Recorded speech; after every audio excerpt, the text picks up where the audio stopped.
Alright, welcome back to my YouTube channel. I'm Mandy's Vlog. Ito, talagang mainit, matindi ang protector nitong si Kibuloy. Magugulat ho kayo. Kaya pala, hindi ito mahuli-huli. Itong si Kibuloy, kaya pala, hindi ito mahanap si Kibuloy, at nawawala nga sa kanyang pinagtataguan at hindi nga alam ng mga pulis diyan sa Davao. Wala silang clue kung nasaan si Kibuloy. Naku po.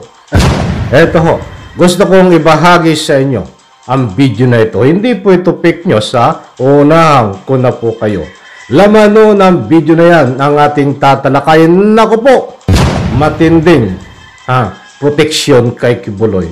Mismo dahon, diano sa kanyang nasasakupan, lahat ng kanyang pag-aari, at kahit saan man siya naroon ngayon, at kahit saan siya man nagtatago ngayon, ay hindi pwedeng hawakan ang kanyang pag-aari. At siyempre, kahit baka lang, at gate diyan ho, sa kanyang pag-aari, nako po, hindi pwedeng hawakan dahil mananagot kayo.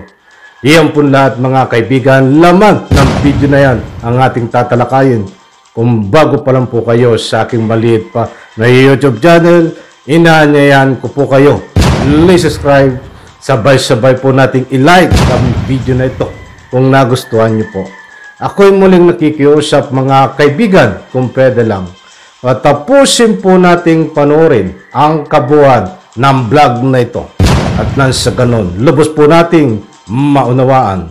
Eto na, kaibigan, samahan niyo po akong panoorin.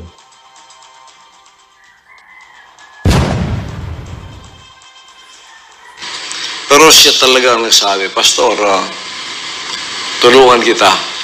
Gawin mo akong administrator sa mga legal properties ng kingdom. Buong kingdom sa buong Pilipinas. Kaya kayo, kung nag-ambisyon kayo, sabi ni Mayor, kahit dahon, pag humawak kayo dyan, kailangan mag-permission kayo sa kanya.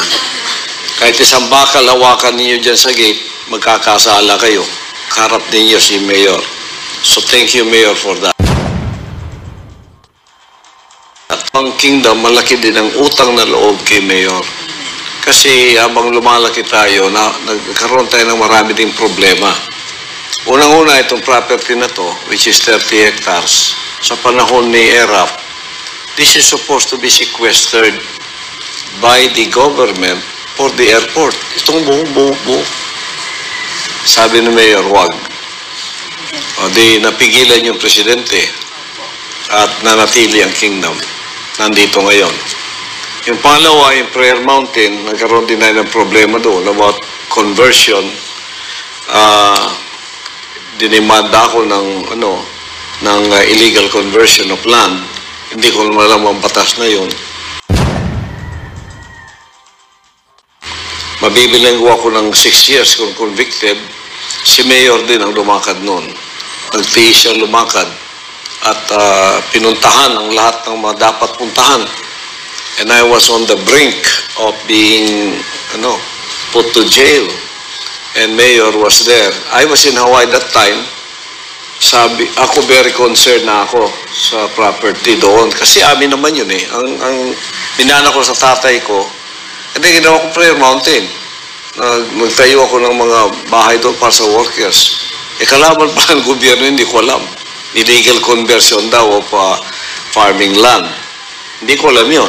Basta sa akin, matino yung aking intensyon. Hindi ko alam. So, si Mayor ang nagtulong sa akin. I was in Hawaii that time kasi may ministry ako. Tinawagan niya ako. Sabi niya, Pastor, ikaw ang bahala kay Jesus Christ. Ako ang bahala kay Judas dito. So, yun ang tulong niya. And also, on many occasions sa Glory Mountain, nagkaroon din ako ng issue doon sa mga NPA, sa mga katutubo na niloko ng mga NPA. Mayor, without telling me, pumunta siya doon sa mga concern ng mga katutubo. At inapis niya sila na hindi ganyan si Pastor. Hindi ganun ang intensyon natin. Hanggang nagkasundo na kami ngayon. May peace na kami. Kaya ginawa pa nga akong dato pamulingan ng mga katutubo nating kapatid. Ano? At marami pang bagay ang nangyari na si Mayor bilang Mayor dito, bilang kaibigan ng Kingdom, kundi talagang tagapagtanggol. In this time, na ako'y nagkaroon ng mga problemang ganito at merong mga through the grapevine, merong mga bulong-bulungan na gustong agawin ng property ito, naging concern ng ating mayor na hindi man ako humingi ng tulong sa kanya, pero siya talaga ang nagsabi, Pastor, tulungan kita. Gawin mo ako ng administrator sa mga legal properties ng Kingdom, buong Kingdom sa buong Pilipinas. Kaya kayo, kung nag-ambisyon kayo, sabi ni Mayor, kahit dahon, pag humawak kayo dyan, kailangan mag-permission kayo sa kanya. Kahit isang bakal, hawakan ninyo dyan sa gate, magkakasala kayo. Karap ninyo si Mayor. So thank you, Mayor, for that.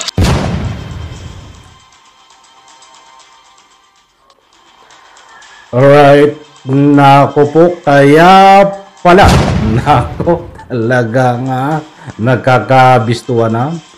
Paalala lang ho, yung video na yan ay March 11 ho nang na-post, kasagsagan ho ng paglabas ng warrant of arrest na galing sa Senado dito ho kay Kibuloy.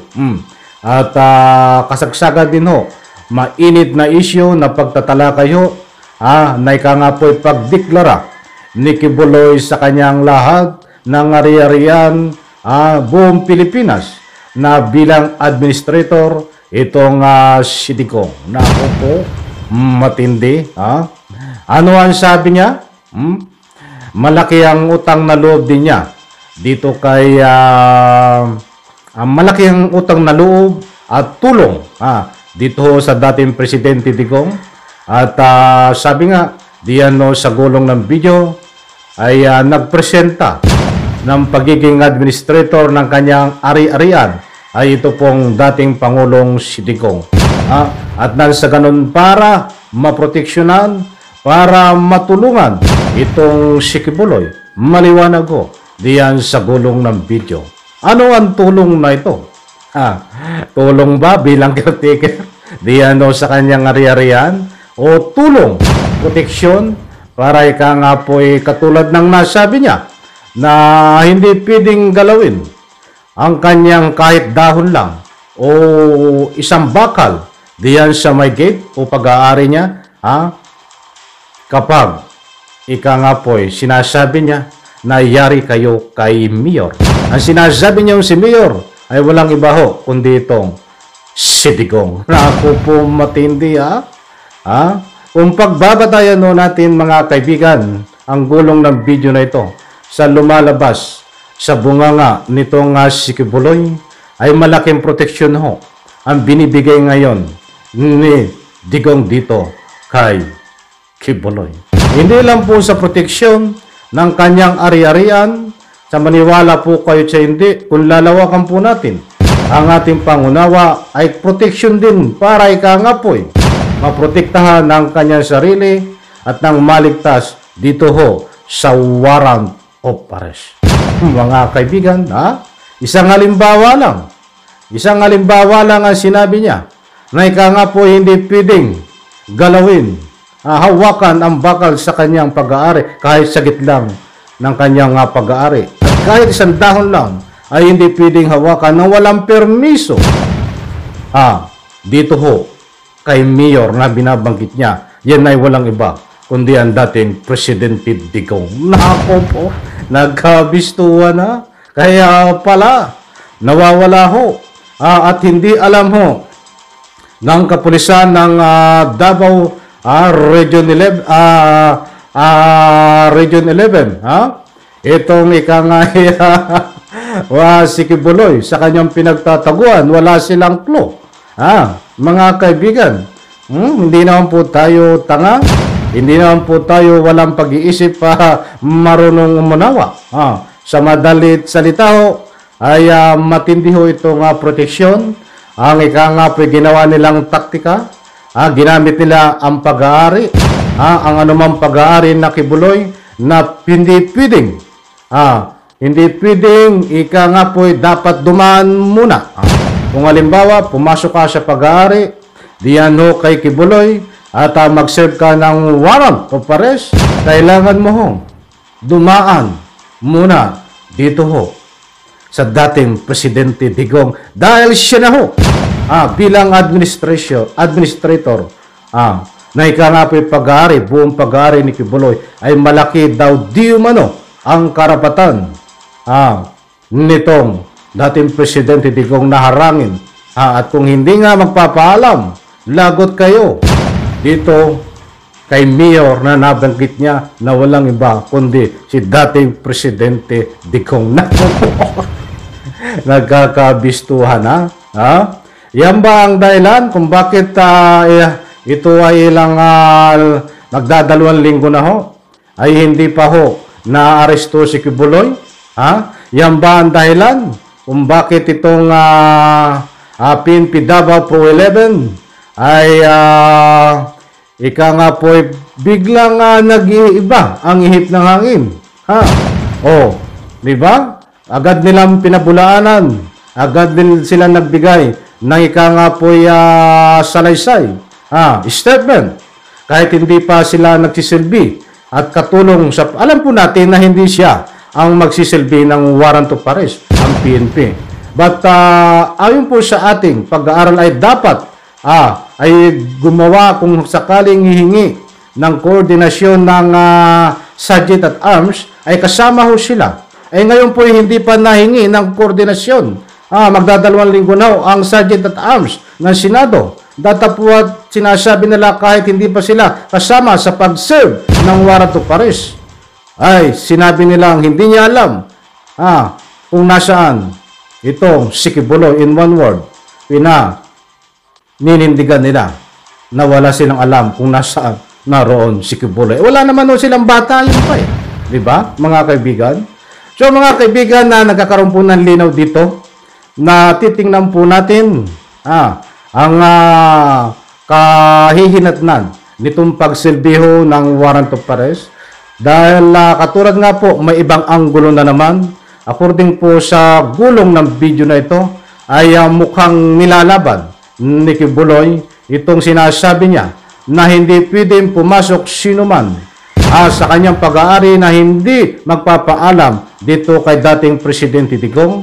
Kung magbabatay ho tayo sa gulong ng video ngayon kung magsilbi man ng warrant of arrest, kaya nga gusto nating mahingi ang latest update dito sa Sergeant at Arms at wala po wala, tahimik, hindi natin alam kung nasaan itong Sergeant at Arms. Mga kaibigan ng Senado, kung talagang nagpunta ba sila diyan sa ika nga po mismong pagsisilbihan nila ng warrant of arrest sa pag-aari o di umano pinagtataguan ni Kibuloy. Wala pong ang balita mga kaibigan para nagsasarili itong Sergeant at Arms kasi gusto nating malaman kung may katuwiran po sila ang kampo ni Kibuloy habang nagsisilbi ng warrant of arrest kung talagang kailangan munang magpaalam bago pumasok diyan po sa pag-aari ni Kibuloy. Dahil alam ko pag nagsilbi ka ng warrant of arrest, papasukin mo yung area may ka nga po kinaroonan para halukugin. Ay ngayon ay kumalinaw sa gulong ng video diyan na ang banta ni Kibuloy. Kailangan munang yalagot kayo kay Mayor kapag hindi kayo nagpaalam kung ano mga bagay ang galawin nyo dyan. Kahit isang dahon lang at isang bakal, humawak lang kayo sa bakal diyan po sa gate. Yari kayo kay Mayor. Yan po ay walang iba. Tinatawag na Mayor na yan kundi dating Presidente Digong. Okay, alright. Abangan po natin mga kaibigan to. Nako, kinulang po tayo sa oras. Alam kong bitin na naman po kayo at ako ay bitin din. Hindi na naman natin natalakay itong kinaroroonan mismo at kung bakit nagsasarili sa mga lakad itong Sergeant at Arms. But anyway, promise, bibigyan po natin ituloy ng pagtatalakay itong Sergeant at Arms, ang mga galawang ng Sergeant at Arms, kung bakit hanggang ngayon, 2 linggo na po, ay hindi sila nakipag-coordinate sa PNP ng Davao Pro 11. Ito ba isang taktika? Ito ba isang strategy? Para na sa ganun po. Ika nga po, meron silang galawan na hindi po karapat-dapat. Full story. Ibibigay ko po sa inyo lahat ang kabuuan yan. Istorya sa susunod nating vlog. Huwag pong kalimutan, isang like lang po. Maraming salamat. Kinulan tayo sa oras. Bye-bye. Palakpakan.